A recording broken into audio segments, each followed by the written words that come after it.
Hola chicos, buenas tardes. Vamos a ver hoy la penúltima clase de hidrología. De casi estamos terminando y quisiera entrar ya a lo que es al método de los hidrogramas unitarios. Ya hemos visto la mayoría de los procesos hidrológicos, hemos visto evaporación, hemos visto evapotranspiración, cómo se integran esos dos. También vimos lo que es infiltración, vimos dos métodos los más usuales, el método de Green-Amt y el método del número de curva. Entonces estamos bastante bien, ya estamos bastante bien cubiertos en la parte de hidrología. El día de hoy vamos a empezar con lo que son los hidrogramas unitarios y este método es bastante peculiar porque hay una infinidad de formas, una infinidad de métodos para obtener hidrogramas unitarios. El método que vamos a ver hoy es el método, digamos, un poquito más experimental. Básicamente los hidrogramas unitarios se obtienen de datos medibles, datos de hidrología. Lo que hace es que se obtiene el hidrograma de descarga, se mide y posteriormente lo que nosotros calculamos el diagrama unitario, el hidrograma unitario y al final pues ya podemos ocuparlo para calcular lo que es la descarga de la cuenca para otros eventos en el futuro o eventos que queramos conocer su descarga en particular. ¿Okay? Hay otros métodos como tal. Hay el método, lo que es el método de hidrograma sintético, el método de Schneider, el hidrograma de Clark. O sea, hay muchísimas variedades, pero básicamente son métodos muy similares y que no hay ninguna gran diferencia, ¿no? Así que no es que, si no lo vemos en esta clase, por supuesto no es que vamos a omitir un tema, pero sí no vamos a ver un tema, digamos, que cambie mucho, ¿no? En realidad se basan en la misma teoría. Bueno, entonces ya entrando a lo que es en la clase, también hay que ver una parte muy interesante, ¿no? Por ahí no hemos hablado de lo que es el mecanismo de flujo, ¿no? El mecanismo de flujo y cómo se lleva a cabo respecto a lo que es la parte del suelo. Hemos visto matemáticamente que el método de Green-Amt, si recuerdan, lo que sucede particularmente en el método Green-Amt es algo muy peculiar, porque estamos comparando siempre lo que es la capacidad del suelo para infiltrar y la intensidad de la lluvia. Acuérdense que Green-Amt era, si nosotros tenemos más intensidad de la capacidad de infiltración del suelo, lógicamente teníamos escurrimiento. Si nuestra intensidad era menor a lo que es de capacidad de infiltración, que llamamos infiltration capacity, si recuerdan, decíamos que hay más infiltración y no hay escurrimiento. Entonces era un balance, no era un balance en este caso de cómo nosotros teníamos que ver en este caso cómo se produce el fenómeno de escurrimiento numéricamente. Ahora, si nosotros queremos ver esto físicamente, hay dos tipos de flujo en general. El primero, uno se llama Hortonian Overland Flow, o el flujo hortoniano. ¿Y cuál es la diferencia o cómo se explica este flujo? Imaginemos que pasa lo que estamos comentando en Green-Amt. Por ejemplo, en Green-Amt decimos que si llueve más de lo que es la capacidad del suelo para infiltrar, se realiza se obtiene escurrimiento. Entonces, si analizamos el Hortonian Flow, veremos que pasa algo muy similar. El Hortonian Flow quiere decir que a pesar de que el suelo no esté saturado, si nosotros tenemos un perfil del suelo, digamos, no es pero tenemos un perfil de suelo, y este suelo no está saturado como tal, el Hortonian Overflow se va a crear porque existe una gran intensidad de lluvia y lo que sucede es que no sube la tabla de agua, sino que se satura los primeros, digamos, 20-30 centímetros del suelo. Se saturan rápidamente y lo que causa es que, como ya está saturado, lo que hace es que cuando cae el agua o la intensidad de lluvia, si en este caso la capacidad de infiltración es menor, lógicamente hay escurrimiento.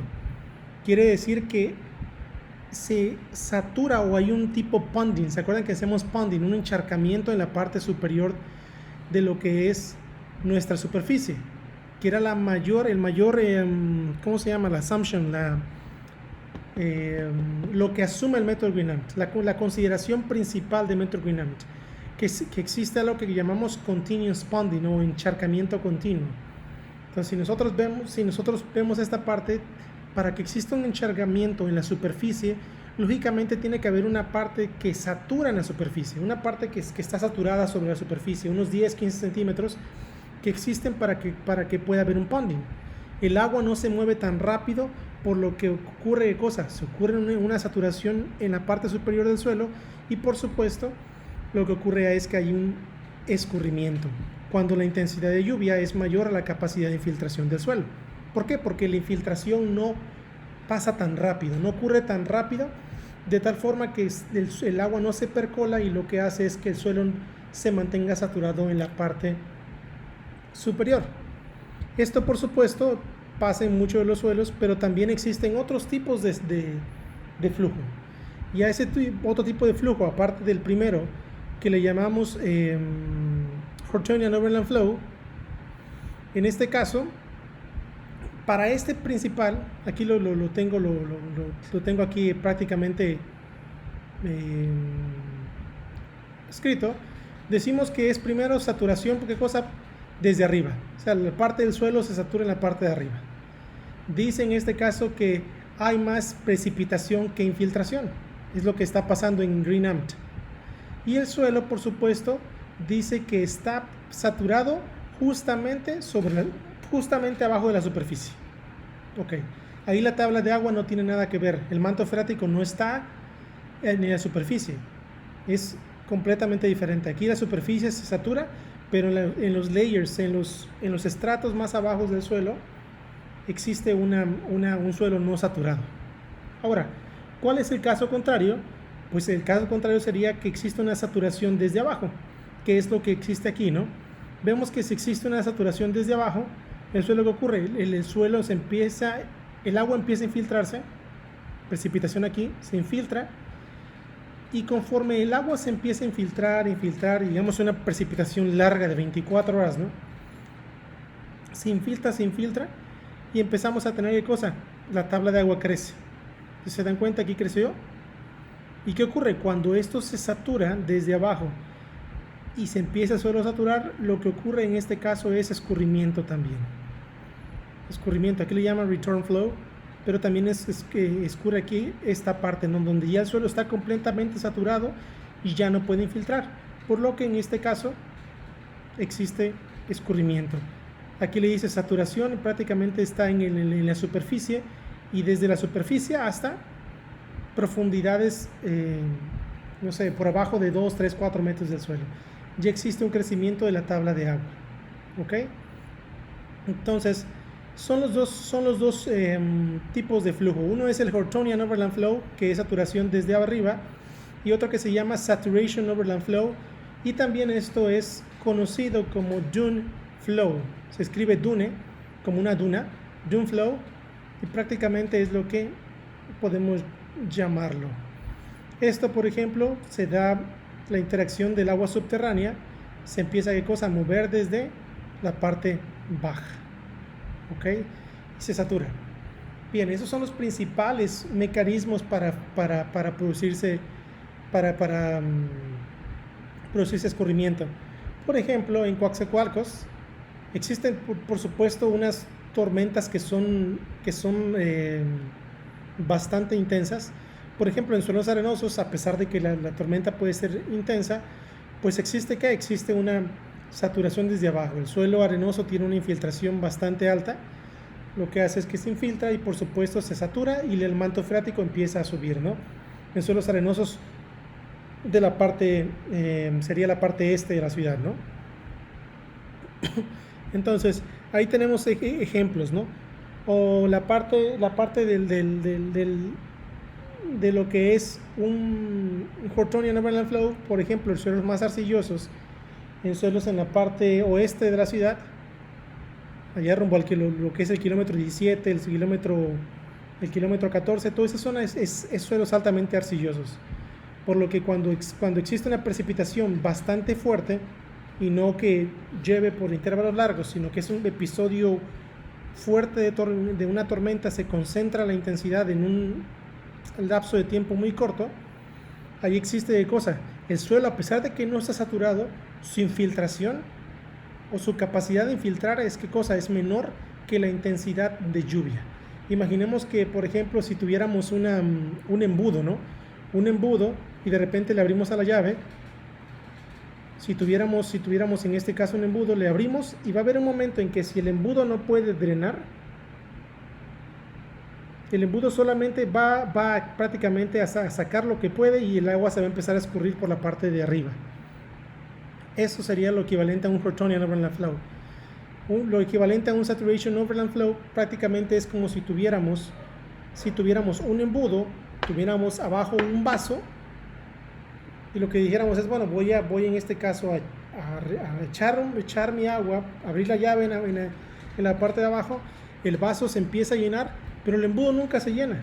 El embudo va a llenarse conforme el vaso se llena, se va a llenar y va a haber un momento en que el embudo también se va a llenar y prácticamente va a empezar a escurrir. Pero es un proceso más lento, es un proceso en el cual existe un almacenamiento en el suelo y por supuesto ya cuando ya no puede almacenar más agua, existe un escurrimiento. Bueno, también esto hablamos en las primeras clases. Solamente lo quiero recordar porque es importante.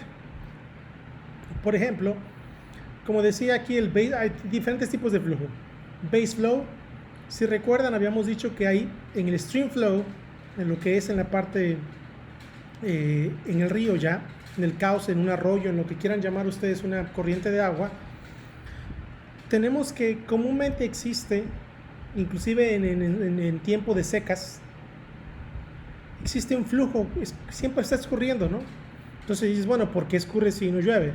Es algo interesante, ¿no? Por si no está lloviendo, ¿por qué escurre? Bueno, ahí escurre en este caso porque existe un agua profunda, un agua en este caso subterránea, que entra al canal, que está en constante entrada.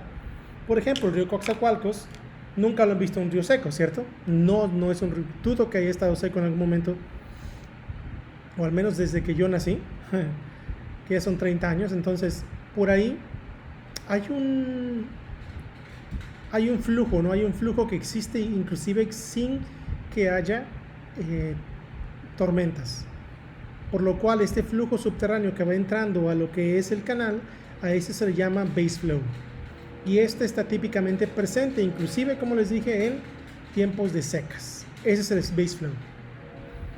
Otro que se llama return flow, si recordamos en la diapositiva anterior, el return flow se da por la parte del relieve.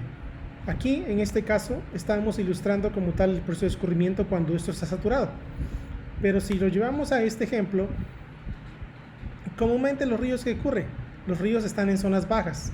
Entonces si nosotros vamos a zonas altas y escarbamos, vemos que la tabla de agua va a estar a una profundidad X, pero conforme vamos bajando y hacemos perforaciones, nos vamos a ir dando cuenta que cercano al río, el agua ya está a un metro, a ¿qué les gusta? Un punto o 0.5 metros de lo que es, en este caso, en la superficie.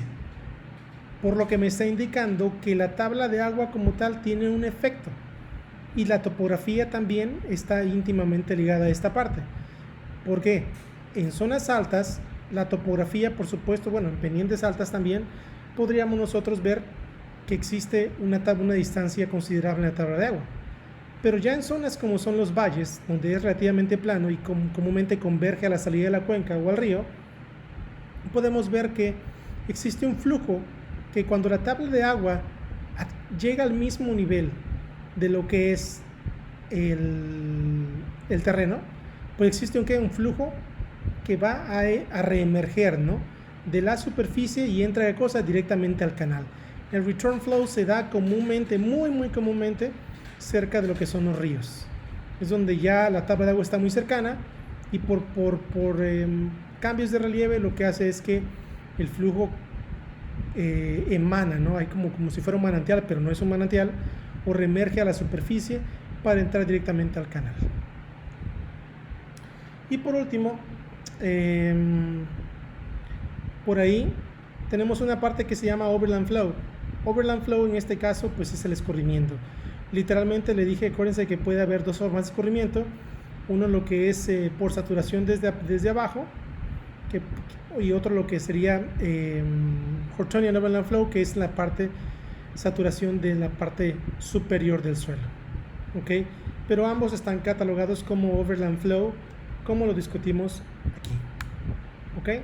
Bueno, entonces, moviéndonos por aquí podemos ver que ya definimos base flow, return flow y lo que es el Overland Flow. Más adelante vamos a ver lo que se llama interflow. Interflow está cerca de lo que es una zona badosa, de lo que son los primeros 30 centímetros del suelo, en donde existen estos procesos donde tenemos lo que es la parte de la infiltración y la evapotranspiración, y un poco más abajo existe un flujo, y este flujo comúnmente es un flujo que se llama flujo lateral o interflow, que se da en este caso por arriba de la tabla de agua, pero que existe de cosa comúnmente un flujo que está constantemente yendo hacia una zona más baja, y este flujo en este caso está dominado por efectos de la topografía, de la gravedad.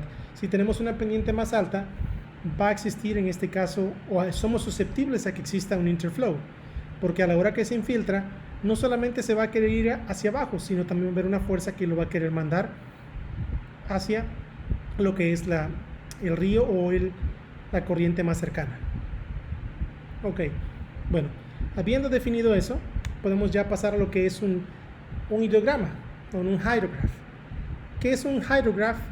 Es una, en este caso, representación de ¿qué? Del agua, ¿no? Hydro, agua, gráfica, es una representación prácticamente de lo que es no solamente el flujo, sino que puede haber otro tipo de inclusive de variables. Por ejemplo, si quisiéramos hacer es comúnmente referido a lo que es el stream flow o a la descarga o al gasto, pero también puede ser lo que son niveles del río, también se puede ver por niveles del río, por velocidades inclusive, pero comúnmente un hydrograph está referido a lo que es un volumen, o por supuesto, si ese volumen lo dividimos entre el área de la cuenca, lógicamente tendríamos lo equivalente al área de drenaje, de drenaje, ¿ok? Tendríamos lo equivalente a lo que es pues prácticamente un escurrimiento, que estaría en unidades de longitud. Pero comúnmente también los hidrogramas vienen en función de ¿qué? De volumen, ya sea cubic meter per second o cubic meter per second. ¿Ok? Entonces puede ser unidades de volumen, metros cúbicos sobre segundo, o pies cúbicos sobre segundo. ¿Ok? Entonces es importante notar los componentes de un hidrograma. Por ejemplo, siempre un hidrograma, cada vez que escurra, cada vez que se presenta un hidrograma, tiene que haber una precipitación. Si simbolizamos la precipitación, por ejemplo, aquí pudiera ser que hay una cuenca, que es una cuenca grande, ¿no? Porque comenzó a llover, y aquí no hay nada, no hay ninguna respuesta, sino que la cuenca es tan grande que tarda un poco, ¿qué cosa? En que el flujo donde está lloviendo llega ¿qué cosa? A lo que es la salida de la cuenca. ¿Ok? Imaginemos que tenemos un sensor al final de una tubería y yo tiro el flujo en la parte superior de la tubería. Va a haber un tiempo entre lo que yo lo tiro y lo que el agua se mueve hasta el sensor, que me va a indicar que el agua ya está en la parte baja, y ahí va a haber un delay, ¿no? Va a haber un delay desde 0 hasta cierto tiempo. Comúnmente esta parte donde se empieza a registrar ya el agua a la salida de la cuenca, si recuerdan, está en función de la longitud más larga de la cuenca, si recuerdan. En este caso, sí, no la longitud, pero el cauce más largo, ¿no? El cauce más largo de la cuenca sería lo equivalente a lo que es el tiempo de concentración. Si nosotros vamos a la parte más alejada de la cuenca y tiramos agua, o existe una precipitación en esa zona, el agua va a tardar cierto tiempo en llegar y empezar a reaccionar. Cuando reacciona aquí, que en este caso se dice el rise and limp, empieza a subir, pero cuando comienza a reaccionar esta parte desde la cuenca en su salida, en función de lo que es su cauce más largo. A eso se le llama tiempo de concentración. Ya lo vimos anteriormente en lo que es el cálculo en el método racional y lo que es en las isoyetas, el uso de las isoyetas, si recuerdan. Entonces, ¿qué podemos decir? Que aquí existe una precipitación, existe un tiempo de concentración, y a partir de ahí empieza a ¿qué cosa? A generarse lo que es un crecimiento en el gasto hasta llegar a un pico. Cuando llegamos a un pico, imaginemos esto, imaginemos que tenemos una cuenca que está ¿qué cosa? Reaccionando por fases. Si llueve, va a haber la descarga que voy a ver al principio es la parte o el área de drenaje más cercana a la salida de la cuenca, ¿cierto? Entonces llega y la cuenca empieza a contribuir en su parte más baja. De ahí empieza ¿qué cosa? A recibir más agua de zonas más altas, empieza a recibir agua de zonas más altas hasta que recibe zonas de los puntos más alejados y altos de la cuenca. Entonces, cuando llega a este punto es cuando decimos que la cuenca completamente está contribuyendo a mi escurrimiento. Posteriormente comienza a bajar y por supuesto ocurre en este caso ¿qué cosa? Empieza a dejar de escurrir, ¿no? Empieza de dejar de aportar la cuenca al escurrimiento, o zonas que ya se escurrieron y que ya no están en escurrimiento empiezan a secarse y empieza el hidrograma a bajar.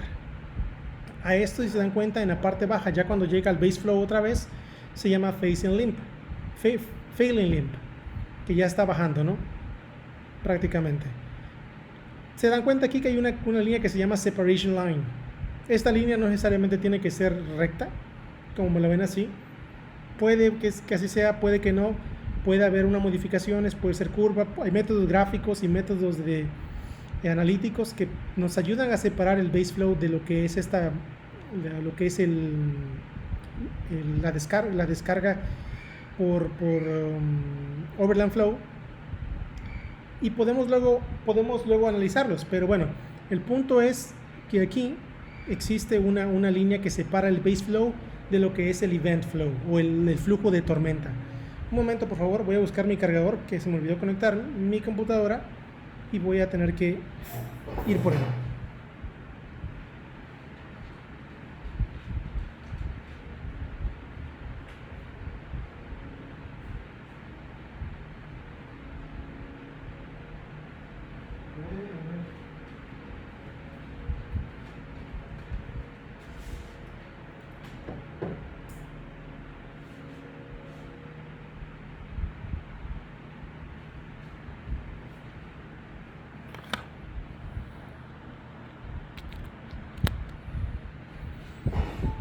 Bueno, ya quedó. Bueno, entonces les estaba diciendo que ahí existe la diferencia entre el base flow y lo que es el event flow, el storm flow, que es el flujo debido a la tormenta. Como ven aquí, existe lo que les había mencionado, el interflow, que es prácticamente en la zona lo que es la zona badosa. Aquí hay una badose zone, aquí un error. Ups, se autocorrige. ¿Quién sabe qué pasó aquí? No me deja corregirlo. Ahí está. Y bueno, entonces existe un flujo que está en la parte superior del suelo y empieza a escurrirse de forma lateral. Entonces a ese flujo se le llama interflow o lateral flow. ¿Ok? Bueno, entonces esos son los componentes que existen en un hidrograma prácticamente. El día de hoy vamos a tratar con dos componentes. Uno es el base flow y otro es el storm flow o event flow o el runoff que habíamos hablado. Entonces esto es el flujo directo de la tormenta y esto es lo que es el base flow, comúnmente separados y dados independientemente en esta clase. Bueno, cabe resaltar por último que toda esta parte, sobre todo esta parte de aquí, la parte gris más oscura, esto ya está infiltrado y está también moviéndose lateral, pero en la parte más oscura, esto es debido al escurrimiento. Si se dan cuenta, es debido al overland flow, que es el escurrimiento en la cuenca. ¿Ok? Para que lo tengan en consideración. ¿De qué depende la forma de mi hidrograma? ¿De qué depende? Una definición muy interesante que encontramos es, decimos que cuando las abstracciones locales, ¿cuáles son las abstracciones locales? Habíamos visto que abstracciones locales dependen mucho de lo que se necesita. ¿Para qué? Para humedecer el suelo, la parte de lo que son evapotranspiración, transpiración de las plantas, todos esos pequeños abstracciones o tomas de agua son lo que conocemos como local abstractions.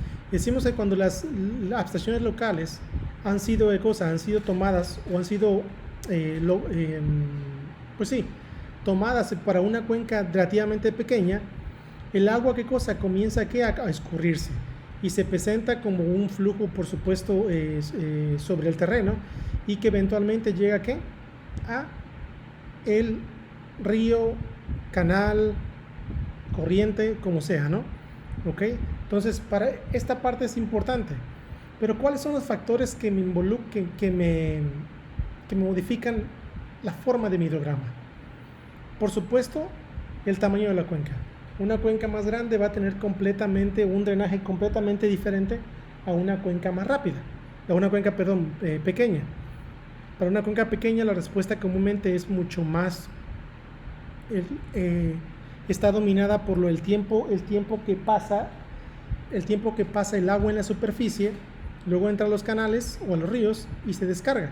Pero está comúnmente dominada por el tiempo de ¿cómo se llama ese tiempo? El tiempo de viaje en lo que es la superficie del terreno, ¿ok? La parte de la pendiente también tiene mucho que ver. Imaginemos sencillamente una pelota, ¿no? Una partícula de agua podemos verlo como una pelota en una pendiente. Si la pendiente, por supuesto, es muy suave, la pelota va a rodar despacio. Pero si la pendiente es muy, ¿cómo se dice? Es muy pronunciada, podemos decir que la pelota va ¿a qué cosa? A moverse más rápido. Lo mismo pasa con el agua. El agua que escurre se va a mover más rápido en una pendiente mucho más pronunciada que en un canal que tenga una pendiente muy ligera, ¿ok? En zonas montañosas el agua se mueve más rápido, mientras que en zonas bajas el agua se mueve a una velocidad más pequeña, ¿no? Ok, algo muy importante que tenemos que ver, por supuesto, también es la parte del coeficiente hidráulico de rugosidad. Si recordamos la fórmula de Manning, si ya llevaron hidráulica de tuberías y canales, lógicamente vemos que la rugosidad juega un factor muy importante. Podemos ver, es muy difícil cuantificarlo visualmente, pero imaginemos que vemos un río, ¿no? Un río con la misma pendiente, con las mismas características, pero en lugar de tener arena, tiene piedras. A la hora que está fluyendo, la arena, al ser una rugosidad menor, va a fluir más rápida, mientras que si hay unas piedras, lógicamente la rugosidad se aumenta y empieza a reducir la velocidad de mi partícula de agua viajando en el cauce. Entonces, por eso la rugosidad es muy importante. Y también la rugosidad, si lo vemos en la parte de Manning, que era una ecuación de Manning que es 1 sobre la rugosidad por el radio hidráulico, a lo medio a los 2/3 ¿cuál es el otro? El radio hidráulico es el perímetro mojado también, y la pendiente a lo medio, ¿no? Se recuerda la fórmula de Manning, ¿no? Por ahí a lo mejor me tuve un error, pero lo que me importa es que es 1 sobre n, y en este caso por cierto término, ya sea que es el radio hidráulico o es la pendiente, si recuerdan. Pero 1 sobre n indica que si nosotros tenemos una rugosidad mayor, la velocidad se va a reducir. E implícitamente, también si multiplicamos por el área, recuerdan, podemos nosotros ver que también se va a disminuir el gasto, ¿ok? Mientras más rugoso el terreno, va a haber un gasto menor y también una velocidad menor, ¿ok?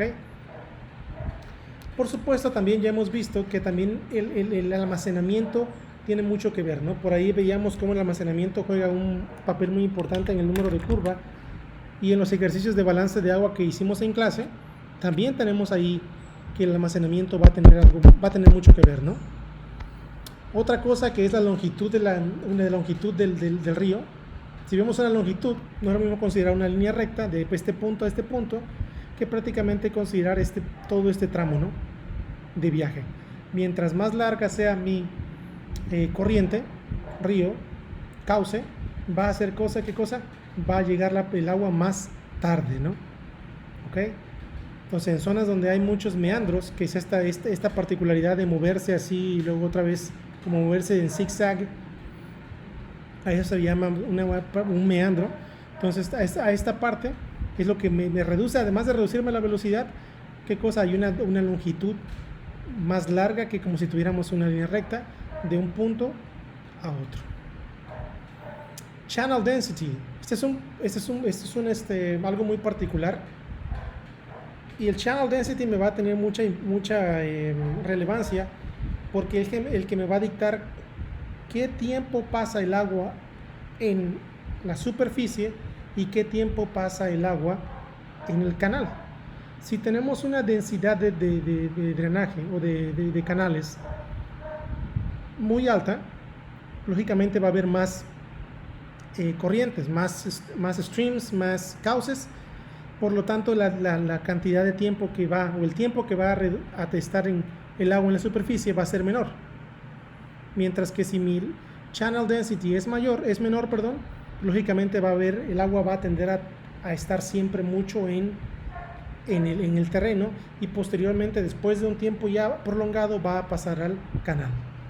Voy a buscar esto en internet rápidamente para que ustedes tengan una idea. Stream density. Vamos a ver si lo puedo ver aquí directamente. Miren, aquí está. Este es un ejemplo muy bueno. Ups. Esto tiene que ver con pero bueno, vamos a verlo aquí. Si ustedes ven esta imagen, aquí pueden ver que es una misma cuenca con diferentes elevaciones posiblemente, pero en la parte superior tiene más cauces. La concentración de cauces es mucho más evidente en esta parte que en por lo que si deducimos, o sea, es prácticamente algo lógico, en esta zona el agua va a estar más en lo que es la superficie o en overland flow que en canales.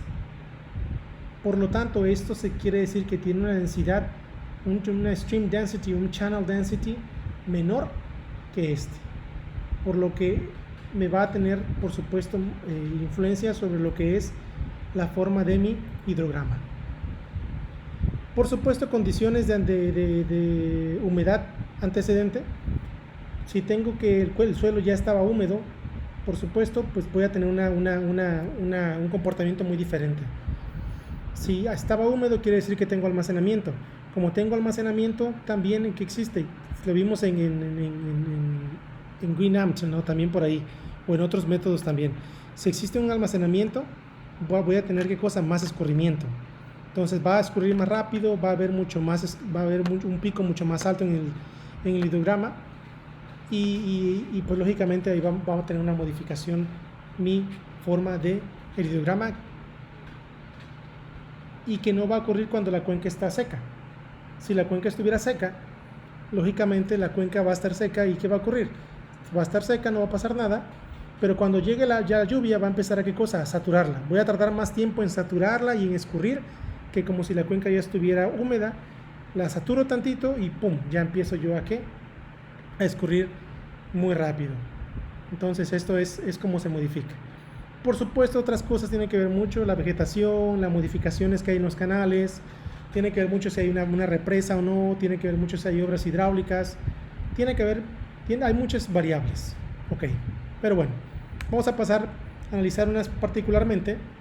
Si vemos aquí, tengo una pendiente muy suave, entonces el hidrograma es prácticamente suave también. Si tengo una pendiente muy aguda, vemos que el hidrograma es ¿qué cosa? Tiene un pico mucho más agudo también. Como les decía, si no tengo rugosidad o es algo que le gusta un pavimento en una ciudad, no es tan rugoso, lógicamente que ahí existe un hidrograma mucho más alto. Cosa que si tuviera que les gusta, inclusive arena, ya la modificamos, pero si hubiera una grava en lugar de un pavimento, la rugosidad aumenta y también va a ¿qué cosa? A tener un hidrograma mucho más suave. Almacenamiento. Si no puedo almacenar nada en el suelo, lógicamente voy a tener ¿qué cosa? Un hidrograma mucho más agudo, una descarga mucho más alta. Si yo tengo, por supuesto, no sé, unas pequeñas terrazas, si tengo yo zonas de inundación, si tengo presas, si tengo zonas en donde yo puedo almacenar agua y retener un poco el agua en el tiempo y luego liberarla, yo ¿qué cosa? Tendría un hidrograma mucho más suave. La cuenca tendría un hidrograma más suave, yo no.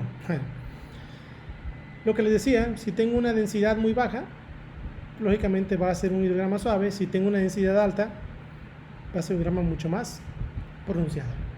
Y por último, si tengo longitudes muy cortas, les decía, el agua llega más rápido, ocasionando un pico mucho más agudo, mientras que si una longitud es bastante larga, el canal va a tener un efecto completamente diferente. Continuando, otros factores, por supuesto, es la distribución temporal de la lluvia. Si yo tengo que toda mi lluvia se concentró en los tiempos iniciales, o en las primeras horas, primeros minutos, lógicamente la reacción de mi cuenca va a ser mucho más rápida.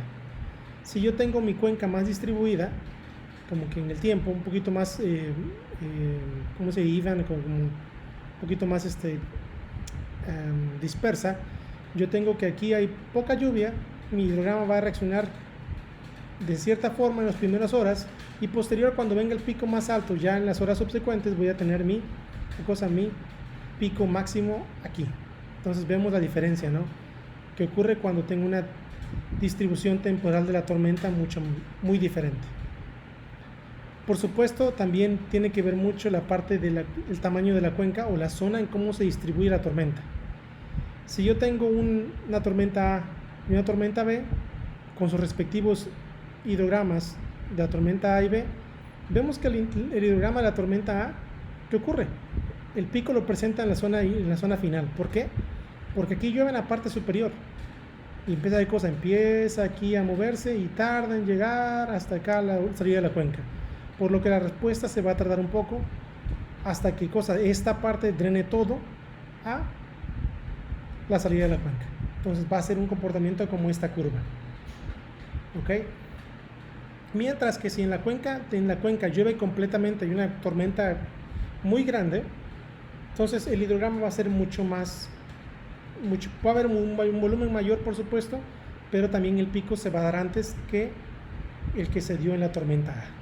¿Por qué? Porque hay partículas de agua más cercanas a la salida que empiezan a drenarse. La dirección de la cuenca y su movimiento también tiene que ver, ¿no? Por ejemplo, si yo tengo que una tormenta llueve de A a B y otra tormenta de B a A, vemos que la de A a B, al estar más cerca de la tormenta, como va de A a B, está más cerca de ¿quién? De la cuenca, su pico va a ser ¿qué cosa? Del hidrograma va a ser antes que la tormenta de BA, va a ser mucho más temprano, ¿no? ¿Ok? Esto es evidente, si me muevo de aquí, el agua va a ir cayendo aquí, va a reaccionar rápido y luego va a disminuir conforme yo me mueva a B. Pero si me muevo de B a A, veo dos peculiaridades. Una es que existe el delay en el pico, va a presenciarse en tiempos mucho más largos, pero también veo que hay un pico máximo. ¿Por qué el pico máximo? Esto se debe a dos efectos principales. Primero, si me muevo de B a A, yo me estoy moviendo, ¿qué cosa? La tormenta, ¿qué cosa? Va a empezar a caer aquí en B y va a tardar en llegar a su pico máximo. Esa es una. Y el siguiente pico, y que es el resultado de que el siguiente punto, y que es el resultado del pico más alto en el gasto, que es que yo me muevo en la misma dirección que el agua se mueve. Si yo me muevo de B a A, me estoy moviendo de aquí a acá. Y si vemos, el agua también se mueve de B a A. Por lo tanto, por eso es que existe también un pico máximo en este punto. ¿Ok? Porque el agua se está moviendo en la misma dirección. Vemos que aquí existe el pico antes por efectos de la ubicación de la tormenta, porque va de A a B. Pero aquí existe un pico más alto, ¿por qué? Porque me estoy moviendo en la misma dirección de mi agua o mi escurrimiento en la cuenca. Son factores a tomar en cuenta. Bueno, vamos entrando a lo que es el hidrograma unitario, pero bueno, hay un concepto que se llama rainfall excess. Y cuando digo que es rainfall excess o exceso de lluvia, en este caso, decimos que es la lluvia que no es ni retenida en la superficie ni infiltrada en el suelo. ¿Ok? No se retiene en la superficie y no se infiltra en el suelo. Por lo tanto, este es el equivalente a lo que decíamos de que si yo tengo mi lluvia o mi tormenta, yo lo que hago es que les quito las abstracciones o la infiltración. Se las quité y el resultado de esto me queda un rainfall excess hyetograph. Este es un hietograma y esto es un hietograma, pero ¿de qué? De lluvia en exceso o exceso de lluvia. ¿Ok? Bien, o lluvia efectiva, por ahí llaman lluvia efectiva también. Entonces esto, si se dieron cuenta, la infiltración y lo que es las abstracciones, como que hacen un censoring, ¿no? Como que quitan un poco de tormenta y lo único que me queda para escurrir son estos 4 pulsos. ¿Ok? Bien. Entonces, por supuesto aquí, bueno, podemos contestar por qué la infiltración decrece en función del tiempo. Ya vimos anteriormente que esa pregunta es contestada, ¿por qué? Porque existe una saturación en el suelo y al saturarse, por supuesto, el suelo ya no puede infiltrar a la misma velocidad que estaba infiltrando anteriormente. Ok. No confundan, uno es hietograma y el otro es hidrograma. Uno es hyetograph y el otro es hydrograph. El pre-hyetograph es una gráfica tipo barras, como este, de la lluvia en función del tiempo. Mientras que el hidrograma es una gráfica que muy comúnmente obedece lo que es la descarga o el flujo o el gasto, pero como les dije, también puede ser lo que es el nivel del río y también puede ser la velocidad. Ok, bueno, aquí hay otro error, voy a corregirlo porque luego se me van. Y bueno, entonces ahí tenemos esta parte, ¿no? Bueno, y por último, ya habíamos visto los modelos que tenemos, ¿no? ¿Qué modelos tenemos para poder hacer o calcular lo que es el escurrimiento? Vimos varios, pero no vimos cómo se distribuía. Primero, si recuerdan, teníamos la lluvia total, o la lluvia prácticamente como la podemos medir. Posteriormente le quitamos las abstracciones, la infiltración en el caso de Green-Amp y el método de curva. Se lo quitamos y lo que tenemos es un rainfall excess o un hietograma de lluvia efectiva. ¿Qué es esto? Esto a su vez es un output, pero también va a ser un input de un modelo que me va a permitir convertir a escurrimiento el exceso de lluvia. En esta clase estamos viendo lo que es el hidrograma unitario para poder hacer eso. Entonces, una vez que yo tengo el diagrama unitario, yo puedo por bases matemáticas obtener el hidrograma de escurrimiento directo o el hidrograma de escurrimiento como tal, que es el agua o cómo se distribuye el agua de tormenta, o en este caso el agua que proviene del escurrimiento o del rainfall excess. Solamente el agua que viene de acá. Una vez que tengo eso, tengo que agregar ¿qué cosa? El base flow o el flujo base para obtener el hidrograma total. Si se dan cuenta, aquí estaba de esta forma, y una vez que le agregué el flujo base, suponiendo que es algo lineal, o sea, es horizontal, que no lo es, pero suponiendo, lo único que hace es que se eleva un poquito, y se dan cuenta que es equivalente, recuerden que al flujo, al agua que tiene el río sin que haya una tormenta. Bueno, ya pasando a esto, primero, el hidrograma unitario es un modelo lineal completamente estudiado, es muy efectivo y es muy usual cuando cuando estamos limitados de información para poder modelar la cuenca. ¿Ok? En este caso, el hidrograma unitario se llama unitario porque yo estoy con ello calculando el hidrograma que resulta, o el escurrimiento resultante de una unidad de rainfall excess, una unidad de la lluvia efectiva. ¿Con qué me refiero a una unidad? Puede ser una pulgada, puede ser un centímetro, inclusive un metro si quieren, ¿no? pero comúnmente está referido en sistema inglés de 1 pulgada y en sistema internacional en 1 centímetro o 1 milímetro. ¿Ok? Bueno, entonces el hidrograma unitario, recuerden, tengo yo que es una lluvia efectiva de 1 milímetro. Lo que hago es, por métodos matemáticos, yo distribuyo esta agua en la cuenca. Si se dan cuenta aquí, lo que ocurre es cosa, me da un hidrograma, pero esto se llama hidrograma unitario. ¿Por qué unitario? Porque únicamente estoy distribuyendo o calculando el escurrimiento para 1 milímetro de lluvia efectiva. ¿Ok? Características, si se dan cuenta, es tiempo pico, tiempo base, que es prácticamente la duración que existe del escurrimiento, sin considerar, por supuesto, el base flow. El tiempo de concentración que habíamos visto. Habíamos también visto que esta parte es aquí, de aquí a acá la reacción que existe de la lluvia, y por supuesto el tiempo que existe en desalojar todo el agua que existe de la tormenta, ¿no? ¿Ok?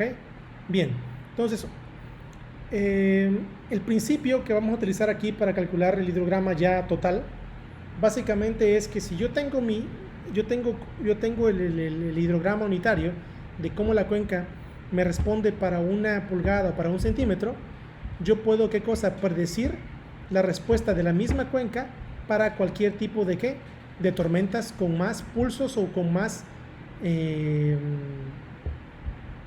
intensidades, en este caso, ¿ok? Bueno, ¿qué asumo? Por supuesto que tengo una intensidad constante, cosa que no es cierto. La lluvia no tiene intensidad constante, pero pues bueno, es lo que hay, ¿no? Entonces podemos verlo así, podemos ya distribuirlo. Que está también, por supuesto, la cuenca, ¿cómo lo digo? Que la lluvia también, por supuesto, tiene que estar uniformemente distribuida en la cuenca. ¿A qué me refiero a eso? Habíamos visto anteriormente que si me voy para acá, aquí llueve, en este caso, aquí arribita llueve en esta zona y aquí no llueve. Y tarda en llegar, ¿no? Pero aquí vemos que llueve uniformemente distribuido. Aquí no es heterogéneo, aquí es homogéneo.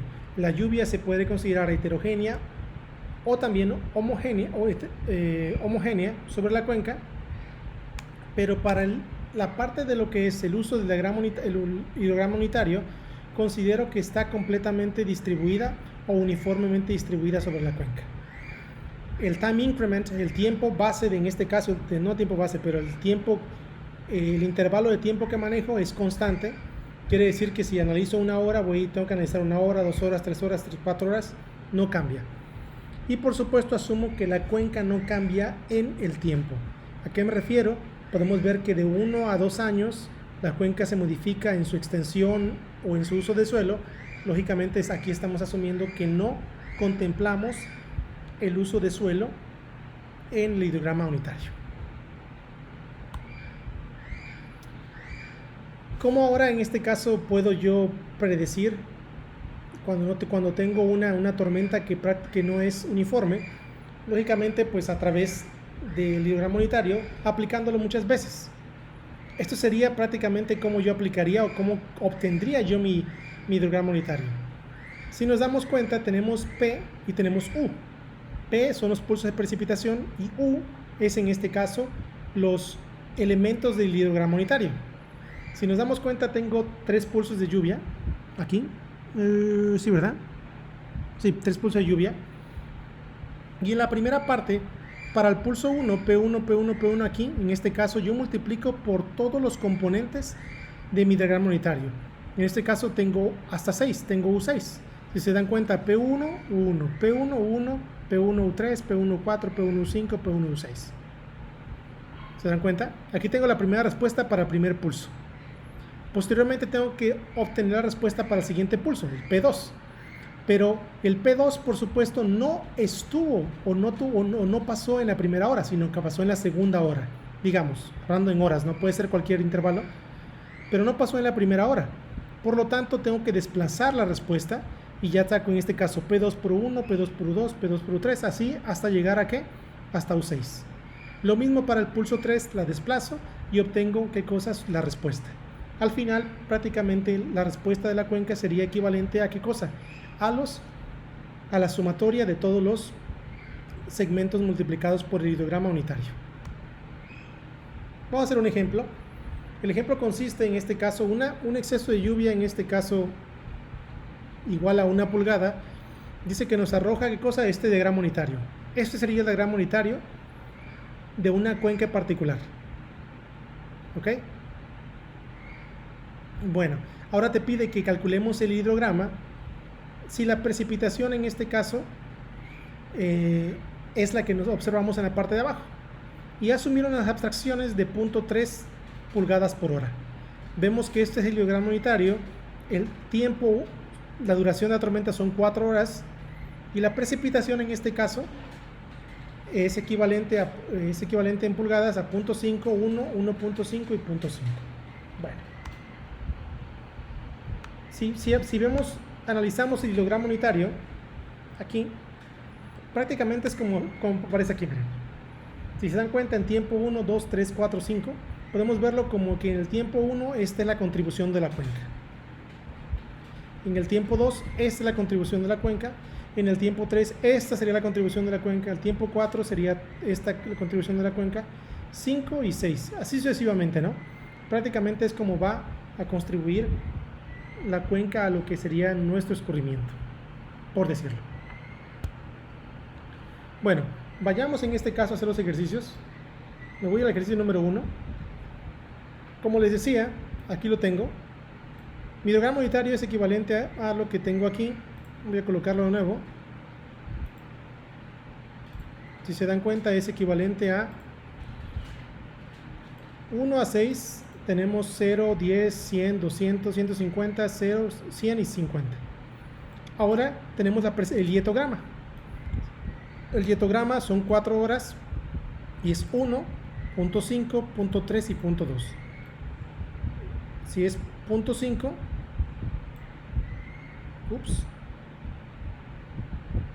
¿qué pasa aquí? Sí, aquí está. El tiempo es aquí. Ese ves horizontal. Es 0.5, 1, 1.5 y 0.5. Aquí está. 0.5, 1, 1.5 y 0.5. Aquí está. Entonces ahora decimos que las abstracciones también en pulgadas es igual a 0.3 por cada hora. 0.3, 0.3, 0.3. Entonces, ¿cómo yo calculo el rainfall excess? Muy fácil. Yo lo que hago es calcular en este caso, hacer la precipitación menos lo que es en este caso la abstracción. 0.5 menos 0.3 da 0.2. Y eso para todo lo que son todos los tiempos de la tormenta. Entonces tengo que es 0.2, 0.7, 1.2 y 0.6. Sería equivalente a lo que es mi dietograma de lluvia efectiva. Si lo que hago es que inserto una gráfica, creo que es así. Aquí vemos, ¿no? Sería equivalente a esto. Esto es lo que soy. Para cada hora tengo yo equivalentes pulsos diferentes. Bueno, ahora, ¿cómo calculo el hidrograma? Que es esta gráfica que tengo aquí, ¿no? ¿Cómo lo calculo?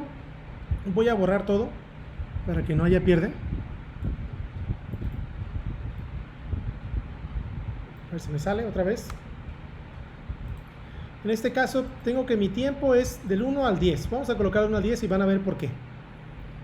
Tengo que mi rainfall excess es 0.6, 0.7, 1.2 y 0.2. Y aquí tengo en este caso mi hidrograma unitario. Ahora prácticamente el resultado sería multiplicar el tiempo, en este caso el pulso, que es la lluvia efectiva. La voy a anclar aquí,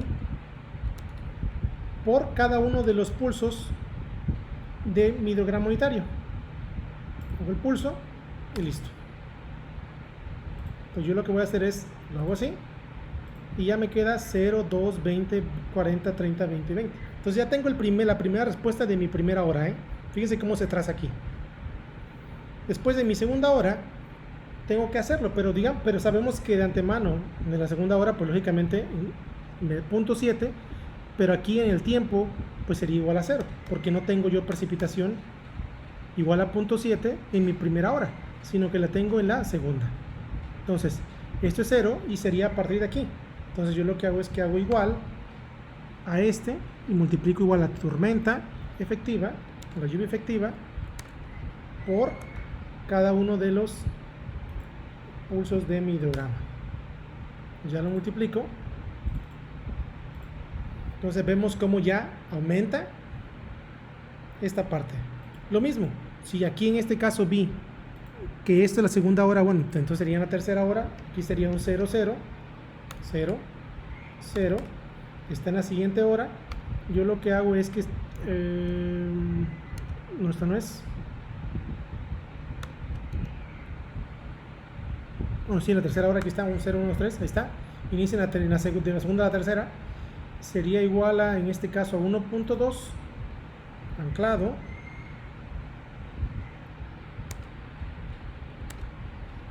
por cada uno de estos, ¿no? Si se dan cuenta, aquí prácticamente ya vieron el efecto de que se vaya llenando de ceros, ¿no?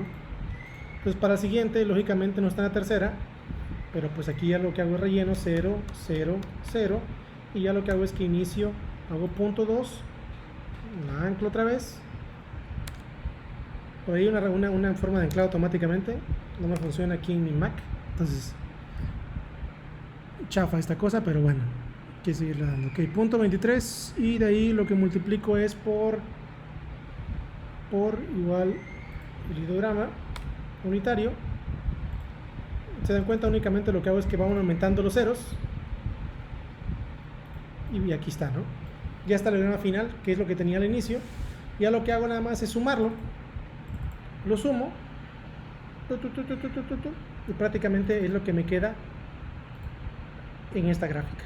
Si se dan cuenta, es equivalente al tiempo y la suma total de todos los hidrogramas o diagramas para cada pulso de tormenta. Particularidades: vemos que si esto funciona para 1 pulgada, pues lógicamente tiene que funcionar para punto 2. Si para 1 pulgada tengo que en la primera hora me da 10 pies cúbicos sobre segundo, pues para punto 2 pulgadas pues tiene que ser igual a 2. Lo mismo para punto 7, 7, para 1.2 tiene que ser 12, y para punto 2 otra vez tiene que ser 2. Bueno, ahí está el ejemplo, es muy sencillo, y vieron cómo sí se cumple esto, ¿no? Vemos que primero multiplico P1 por todo lo que es el hidrograma unitario, luego P2 por todo el hidrograma unitario, P3 por todo el hidrograma unitario, y así sucesivamente. ¿Ok? Bueno, el ejemplo 2 dice que en este caso las ordenadas de un hidrograma de 6 horas, es importante ver aquí, de un hidrograma de 6 horas están dadas como abajo, ¿no? Pero también hay una tormenta que tiene, ¿qué cosa? 3 eventos sucesivos de 6 horas con lluvias de 3, 5 y 4 centímetros respectivamente. Dice que se asume que las abstracciones son de 0.2 centímetros por hora y un flujo base de 30 centímetros. Determine el hidrograma de flujo. Si se dieron cuenta, aquí ya nos están dando el base flow, el flujo base, 30 centímetros. Ahora, ¿cómo resuelvo esto? Vamos otra vez aquí. Básicamente lo mismo. Primero, obtener. Tengo aquí el hidrograma unitario, que es prácticamente lo que les di. Aquí está 0, 6, 12 hasta 66. 66 es igual a 0 otra vez, y el previo 60 es igual a 50 metros cúbicos por segundo. ¿Ok? Bueno, ahora tengo también la tormenta, pero me dice, bueno, hay 6 horas de ¿qué? De una magnitud de 3, 6 horas de 5 y 6 horas de 4. Entonces 6 horas de 3, 6 horas de 5 y 6 horas de 4. Entonces va desde 0 a 6 llovió 3 centímetros, de 0 a 6 llovió 2 centímetros, de 6 a 12 llovió 2 centímetros, y de 12 a 18 llovió 4 centímetros. Y me dice que hay unas abstracciones de 0.2 por hora. Si es de 0.2 por hora, ¿cuántas horas tengo en el primer intervalo? Sería 0.2 por 6. 0.2 por 6 es igual a, ¿qué cosa? A 1.2 para todos los intervalos. Y hago lo mismo que hice anteriormente. Lo que hago es, tengo yo mi rainfall total menos mis abstracciones, me da 1.8, 3.8 y 2.8. Si se dan cuenta, es prácticamente lo mismo que hice anteriormente. Entonces, ya tengo yo mis pulsos, 1.8, 3.8 y 2.8. Ahora, ¿cómo hago esto? Bueno, aquí tengo el base flow, que es constante para todos, una línea 30, y voy a borrar esto, ¿no? Voy a borrar esto para que no, para hacerlo de nuevo, aunque ya está hecho, pero bueno, vamos a hacerlo otra vez, a ver si me sale. Pues lo voy a hacer otra vez, y sería en este caso, cada uno de los pulsos del hidrograma, ¿por quién? Por, en este caso, 1.8. Lo voy a anclar y lo multiplico por 1, no, sí, por, no, ahí está, este por este. Pues ya lo que hago es que lo saco completamente, aquí ya me da. Ahora hago lo mismo, pero ya no está en 0, sino que está en 6, comenzó en la hora 6, ¿no? Entonces ya lo que hago es multiplicar este, lo anclo por cada uno de los pulsos de hidrograma. Perdón. Ya tengo esta parte. Y por último, si se dan cuenta, aquí voy a iniciar en este, ahora voy a iniciar en este, y sería equivalente a este, anclado por, en este caso, cada uno de los pulsos del hidrograma unitario. Calculo, da 0, 0. Ahora hago la suma, si se dan cuenta, hago la suma de todo esto, y por último añado de cosa, añado el base flow. Lo que hago es que yo añado el base flow, le añado a este total, le añado el base flow y me queda el hidrograma total. Entonces, si se dan cuenta aquí, a pesar de que no es este, es este, perdón, subió un poquito, entonces ya lo tengo aquí trazado. ¿Ok? Entonces, eso es prácticamente como tengo el hidrograma total. Y esos serían los dos ejemplos. Si se dan cuenta, me voy a regresar para verificar. El máximo fue como tal 6010, para que vean que no hubo ningún cambio y saber que eso salió bien. Aquí está, el máximo es 6010 y el hidrograma es el que tengo aquí en esta parte. Bueno, pues ya quedó. Son los ejemplos de cómo obtenerlos. Ahora viene su parte de cómo ustedes van a aplicar lo que les enseñé. Tienen dos ejemplos. En este caso, aquí está. Estoy dando en este caso una tormenta de diseño hipotética de diseño de 24 horas. Ha hecho una predicción de 5 centímetros de exceso de lluvia en las primeras 12 horas, de 3 centímetros, y en las subsecuentes